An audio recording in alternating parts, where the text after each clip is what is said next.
భార్య కన్నీళ్లు పెడుతూ భర్త తెచ్చుకున్న మందు బాటిల్తో ఇలా అంటుంది, నీ వల్లే నా భర్త ఇలా అయ్యాడు, నువ్వే నాశనం చేశావు. అమాయకురాలా, మొదటిసారి నీ భర్త 16 ఏళ్లకి ఒక అమ్మాయిని ప్రేమించి మోసపోయాడు. ఎవరు భరోసా ఇచ్చారు? నేనే. ఉద్యోగం రాకపోతే గుక్క పెట్టి ఏడ్చాడు. ఎవరు ధైర్యం ఇచ్చారు? నేనే. తల్లిదండ్రులు చనిపోయినప్పుడు ఎవరు తోడున్నాడు? నేనే. స్నేహితులు వదిలిపెట్టినప్పుడు నేనే. ఇంట్లో బాధలు తట్టుకోలేక ఆత్మహత్యకు ప్రయత్నించినప్పుడు ఆపింది నేనే. కానీ నీ భర్త నన్ను ఎక్కువగా నమ్మాడు. నేనే తాత్కాలిక ఓదార్పని గ్రహించలేకపోయాడు. అసలైన ధైర్యం తనలోనే ఉందని తెలుసుకోలేకపోయాడు.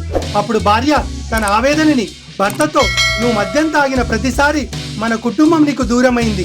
నువ్వు మత్తులో ఉన్న ప్రతిసారి నీ తల్లిదండ్రులు కన్నీళ్లు పెట్టుకున్నారు. నువ్వు మద్యం కోసం ఖర్చు చేసిన ప్రతి రూపాయి నీ పిల్లల భవిష్యత్తు కోసం దూరం చేసింది అంటూ భార్య బాటిల్ని గట్టిగా పట్టుకొని ఒక్కసారిగా నేల మీద కొట్టింది. అది ముక్కలైపోయింది. నువ్వు తాగే చివరి మద్యం చుక్క కన్నా మొదటి చుక్క వద్ద ఆగి ఉంటే నీ తల్లిదండ్రుల కన్నీళ్లు, నా బాధ, మన పిల్లల ఆకలి వేదన తప్పేవి. ముందు ఆనందం కోసం తాగారు, తర్వాత బాధ మర్చిపోవడానికి తాగారు. చివరికి అదే అలవాటు అవుతుంది. ఆ అలవాటు వ్యసనమై నీ జీవితాన్ని నాశనం చేస్తుంది. నిన్ను తాగిన ప్రతి చుక్క నిన్ను మట్టిలో కలిపే ముందు మేలుకో, ఇంకా సమయం మించిపోలేదు.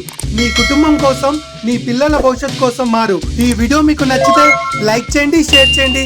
Thank you so much. Subscribe చేయడం మాత్రం మర్చిపోకండి.